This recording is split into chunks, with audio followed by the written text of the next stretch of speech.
The Sign of the Four by Arthur Conan Doyle. Chapter 5. The Tragedy of Pondicherry Lodge. It was nearly 11 o'clock when we reached this final stage of our night's adventures. We had left the damp fog of the great city behind us, and the night was fairly fine. A warm wind blew from the westward, and heavy clouds moved slowly across the sky, with half a moon peeping occasionally through the rifts. It was clear enough to see for some distance, but Thaddeus Sholto took down one of the side lamps from the carriage to give us a better light upon our way.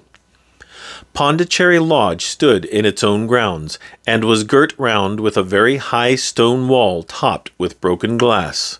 A single narrow iron-clamped door formed the only means of entrance. On this our guide knocked with a peculiar postman-like rat-tat. "Who is there?" cried a gruff voice from within. "It is I, McMurdo. You surely know my knock by this time." There was a grumbling sound, and a clanking and jarring of keys.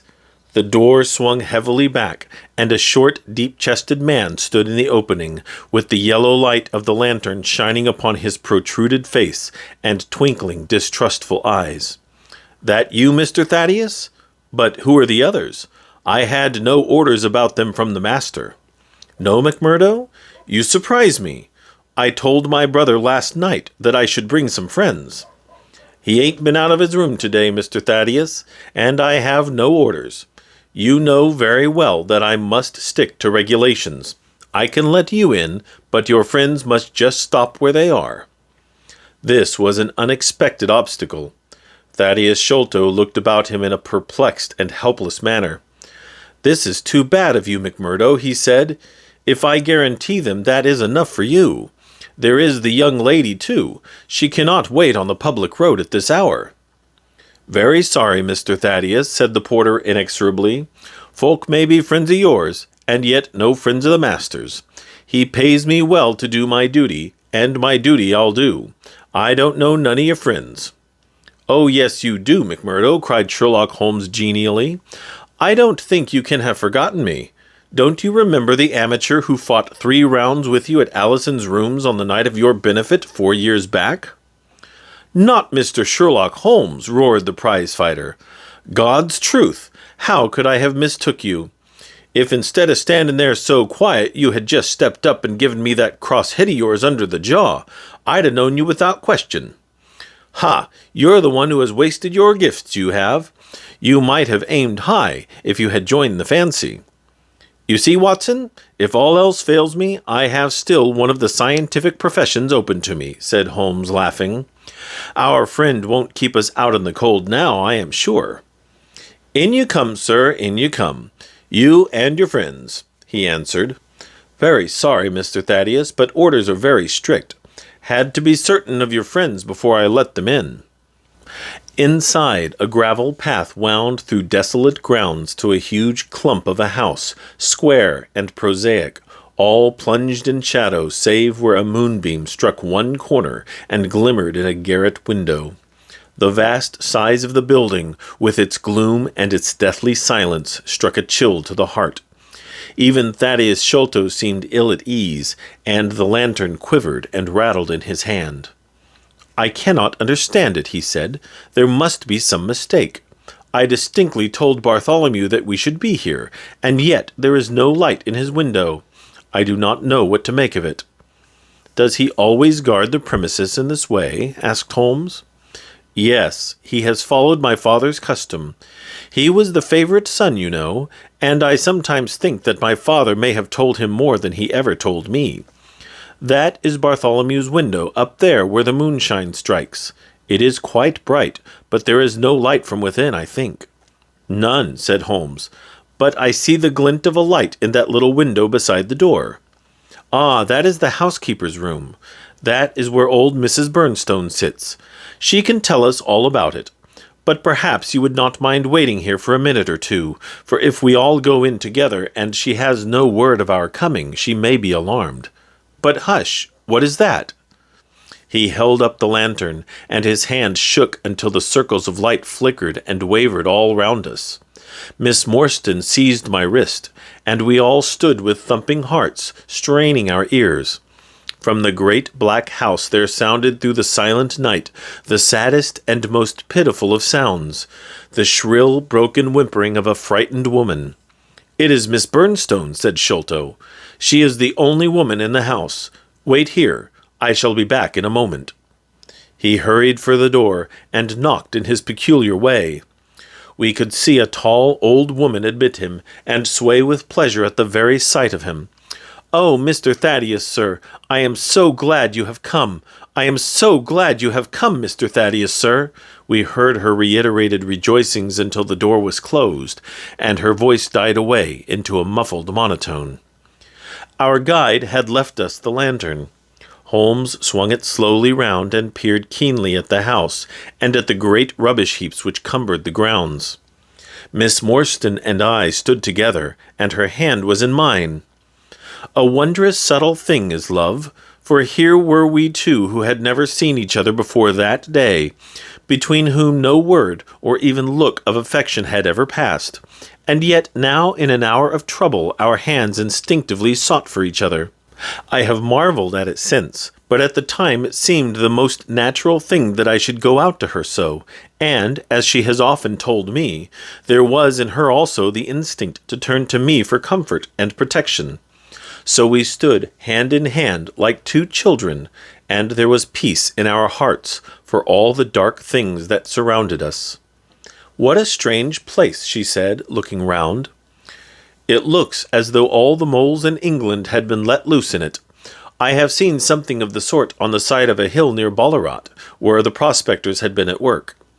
"And from the same cause," said Holmes. "These are the traces of the treasure-seekers.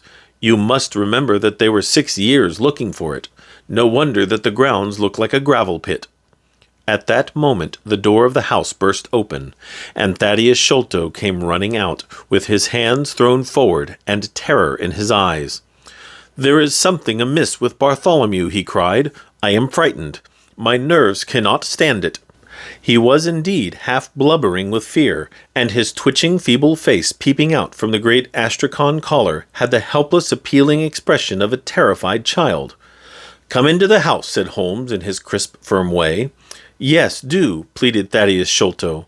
"I really do not feel equal to giving directions." We all followed him into the housekeeper's room, which stood upon the left-hand side of the passage. The old woman was pacing up and down with a scared look and restless picking fingers, but the sight of Miss Morstan appeared to have a soothing effect upon her.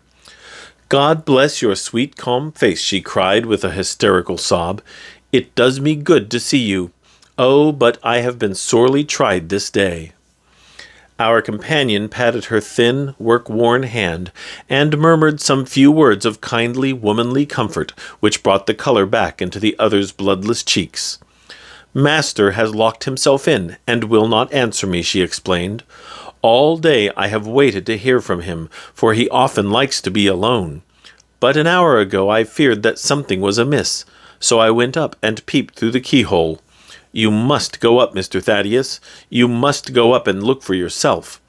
I have seen Mr. Bartholomew Sholto in joy and in sorrow for 10 long years, but I never saw him with such a face on him as that." Sherlock Holmes took the lamp and led the way, for Thaddeus Sholto's teeth were chattering in his head. So shaken was he that I had to pass my hand under his arm as we went up the stairs, for his knees were trembling under him. Twice, as we ascended, Holmes whipped his lens out of his pocket, and carefully examined marks which appeared to me to be mere shapeless smudges of dust upon the cocoanut matting which served as a stair-carpet. He walked slowly from step to step, holding the lamp, and shooting keen glances to right and left. Miss Morstan had remained behind with the frightened housekeeper. The third flight of stairs ended in a straight passage of some length, with a great picture in Indian tapestry upon the right of it and 3 doors upon the left. Holmes advanced along it in the same slow and methodical way, while we kept close at his heels, with our long black shadows streaming backwards down the corridor. The third door was that which we were seeking. Holmes knocked without receiving any answer, and then tried to turn the handle and force it open. It was locked on the inside, however, and by a broad and powerful bolt, as we could see when we set our lamp up against it. The key being turned, however, the hole was not entirely closed. Sherlock Holmes bent down to it, and instantly rose again with a sharp intake of the breath. "There is something devilish in this, Watson," said he, more moved than I had ever before seen him. "What do you make of it?" I stooped to the hole, and recoiled in horror. Moonlight was streaming into the room, and it was bright with a vague and shifty radiance. Looking straight at me, and suspended as it were in the air, for all beneath was in shadow, there hung a face, the very face of our companion Thaddeus.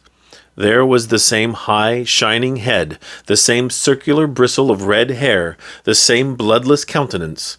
The features were set, however, in a horrible smile, a fixed and unnatural grin, which in that still and moonlit room was more jarring to the nerves than any scowl or contortion. So like was the face to that of our little friend that I looked round at him to make sure that he was indeed with us. Then I recalled to mind that he had mentioned to us that his brother and he were twins. "This is terrible," I said to Holmes. "What is to be done?" "The door must come down," he answered, and, springing against it, he put all his weight upon the lock. It creaked and groaned, but did not yield. Together we flung ourselves upon it once more, and this time it gave way with a sudden snap, and we found ourselves within Bartholomew Sholto's chamber. It appeared to have been fitted up as a chemical laboratory. A double line of glass-stoppered bottles was drawn up upon the wall opposite the door, and the table was littered over with Bunsen burners, test tubes, and retorts. In the corners stood carboys of acid in wicker baskets. One of these appeared to leak or to have been broken, for a stream of dark-colored liquid had trickled out from it, and the air was heavy with a peculiarly pungent tar-like odor. A set of steps stood at one side of the room in the midst of a litter of lath and plaster, and above them there was an opening in the ceiling large enough for a man to pass through. At the foot of the steps, a long coil of rope was thrown carelessly together.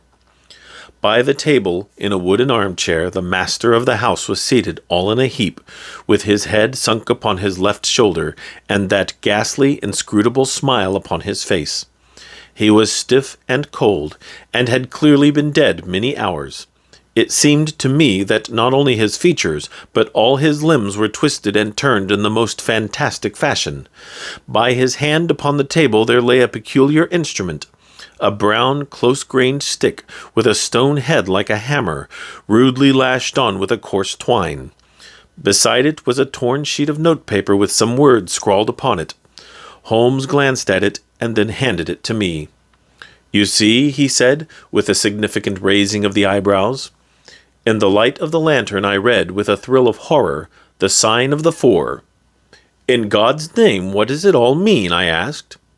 "It means murder," said he, stooping over the dead man. "Ah, I expected it. Look here." He pointed to what looked like a long, dark thorn stuck in the skin just above the ear. "It looks like a thorn," said I. "It is a thorn. You may pick it out, but be careful, for it is poisoned." I took it up between my finger and thumb. It came away from the skin so readily that hardly any mark was left behind. One tiny speck of blood showed where the puncture had been. "This is all an insoluble mystery to me," said I. "It grows darker instead of clearer." "On the contrary," he answered, "it clears every instant. I only require a few missing links to have an entirely connected case." We had almost forgotten our companion's presence since we entered the chamber. He was still standing in the doorway, the very picture of terror, wringing his hands and moaning to himself. Suddenly, however, he broke out into a sharp, querulous cry. "The treasure is gone," he said. "They have robbed him of the treasure. There is the hole through which we lowered it. I helped him do it. I was the last person who saw him. I left him here last night, and I heard him lock the door as I came downstairs." "What time was that?" "It was 10 o'clock, and now he is dead, and the police will be called in, and I shall be suspected of having had a hand in it. Oh, yes, I am sure I shall. But you don't think so, gentlemen? Surely you don't think that it was I? Is it likely that I would have brought you here if it were I?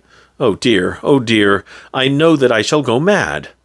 He jerked his arms and stamped his feet in a kind of convulsive frenzy. "You have no reason for fear, Mr. Sholto," said Holmes kindly, putting his hand upon his shoulder. "Take my advice, and drive down to the station to report this matter to the police. Offer to assist them in every way. We shall wait here until you return."